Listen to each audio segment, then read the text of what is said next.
My name is Sierra Collins, and I'm the founder and owner of Next Generation's Private and Learning Academy. I am LaQuisha Parker. I am an educator and child care specialist and co-owner of Next Generation's Private Learning Academy. We've been in business for 12 years. And overall, I've been an educator for 20 plus years. I had my first in-home child care center when I was 20 years old, and this is all I've ever done as a professional. Indeed.com. Indeed.com. Can you believe it? You know, people ask us all the time, how long have you and Sierra been best friends? Just met this gal 6 months ago. But you know, it's the energy and the vibe would make people think we've known each other forever. Yeah. She was looking for a creative arts teacher. So I was just coming, in with my creativity. And then, as we began working together and we began talking and generating ideas and, all these wonderful things started flowing, she was like, hey, you want to be my partner? And I was like, hey, I would love to. Let's do and it. The rest big. is history. So here we are. Kids, huh? It's the purest joy there is. Right. Kids and snacks. And kids, it's the most snacks. authentic, genuine love, the most unconditional love. It doesn't matter what we look like, what we sound like when we sing the ABCs. How we dance. They love us and think we are the best thing in the world. Yeah. And that for me is everything. Yeah. And I also want to help make a better place for my grandchildren and their children and the future children of my students. And I want them to have better than I did growing up, better experiences, more opportunities to learn different things, more opportunities to learn about different cultural backgrounds, and, just a lot of those things that we teach and we do now, I didn't get all of that in the 80s and the 90s growing up. So that was another reason why, because I wanted to impact the future, help shape the future. What she said. And snacks. I actually didn't. I love math and being by myself. So I thought I was going to be an accountant.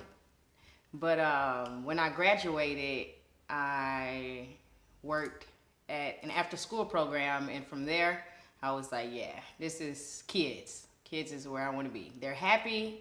We have fun. Simple, pure, and snacks. Yeah. For me, my kindergarten teacher was who inspired me.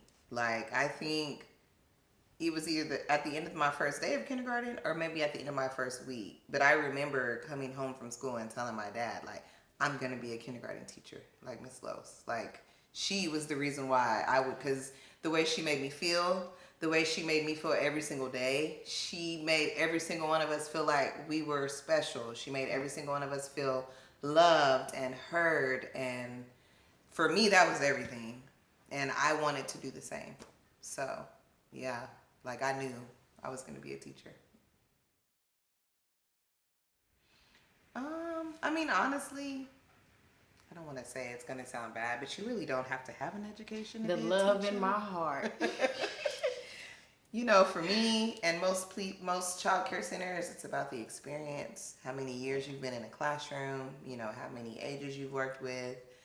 But I've got 20 plus years in. So do you. Yeah, but you got degrees and stuff. Yeah, I do. I have a associate's degree in early childhood education. I have an associate's in liberal studies. And as of May 2024, I'll have a bachelor's of science in psychology. Yeah. And I'm going to keep going. I'll be going on to get my master's in education. So, and I might just go in and get my PhD. I haven't decided yet. Might as well. And I have the love in my heart. Sierra has trainings. Just because, I don't know why she feels like, because she doesn't have a degree. She has trainings and certifications. She's a child care director. That's a certification that comes through the state. So she has credentials. Don't let her talk herself down because she has credentials. It wasn't tougher than staying and working for crumbs on a dollar. it wasn't tougher than that. It was the escape. I knew I needed to get out. And I was just like, let's do it. I can go do this at my house. So I have a perfect location. I have a house, that I could set up. And so was it tough? I wouldn't necessarily say. But when you got a good credit card, you can get it done. Yeah. And then for me, I was still military, so I had resources on the base. So like when I opened up my in-home center, I didn't have to pay for anything. Like, they came in, they did all the inspections and everything, and once everything passed, I just basically got the okay to go ahead and start. So, and I also had resources just being military. We had, I guess you can call it like a community center, if you will, but I had somewhere I could go and be mentored by older teachers that were maybe retired military wives and things like that. They had like a little mentor group for the ladies that were doing in-home centers on the base. So we would meet a couple times a month just to share ideas and, pick each other's brains and things like that. But it was really helpful because that was my first year doing it by myself. And I didn't think I was going to need any help. I thought I had it all handled, but I definitely needed all the help I could get. So I was very thankful for those resources. That we operate like Montessori inspired. So we have Montessori style learning, but also like constructive group style learning. So the kids can learn on their own and what they're interested in, but we also offer, a group style of learning. And we have a lot of fun. Like we do. It's definitely cultured. The songs we listen to, the if we're watching something, even just us being us, how we talk and communicate with each other and communicate with the kids. Like they're like little mini us's. Yeah. Like they act like us. Yeah. Like it's so funny. Yeah, but they're amazing and they are so smart, which is because of us. So that's the best part. That's the best part. But I mean, there's no other child care center in the city that has us.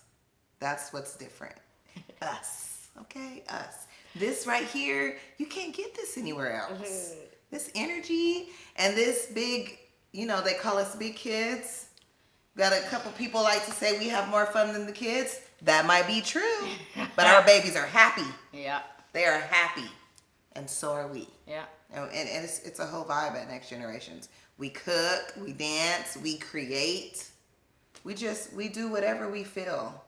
If they want to go outside and play in the mud, then we're going to go outside and play in the mud. We allow them to thrive in their own individuality. We don't, there's not a, well, you have to do this kind of way, this kind of, no. Everyone processes things in their own way. And that's what we allow here. So you may come in and see two friends over here building a tower. You may see your friend over there being creative. You may see someone over here practicing their numbers. Yeah. So it's structured to a point, but at the same time, we allow them to have their own individual freedom to be creative and learn in their own creative processes, for sure. Then we're going to be in a building. We're going to be in a building. By then we'll have two. Right, big facts. Like just a big learning institution, K through 12. 5 years, right.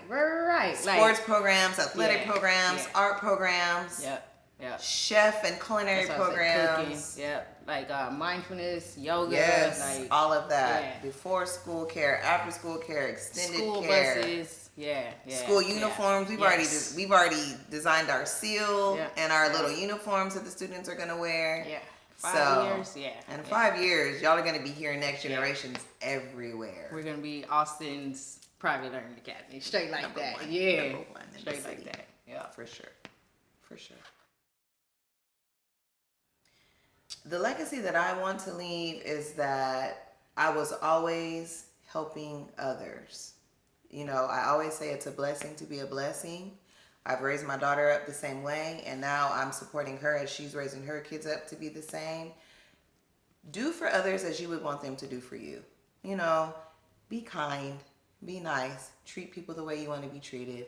When I'm gone from here, I want people to say, if Keisha had it, she would give it, even if it was her last. And if she couldn't give it, she would find a way to help us get it. You know, I want to be known as being kind-hearted, being helpful, and just being a blessing to others that need to be blessed. Yeah, my legacy, I want people to know that I loved my babies. I love my babies. I love my babies. Look, because all I got is a love in my heart. I always have the love in my heart. I love my babies, you know, to see them grow up and be confident in who they are. And, you know, be like, Miss Sierra, you know, like, man, you know, it's a whole vibe. And just to see them happy and growing up. I want people to know I love my babies. We're probably raising up the future president right now. I mean, next generations. That's what it's about. Empowering the next generations, one child at a time. Yes. I mean that. Indeed. I love my babies.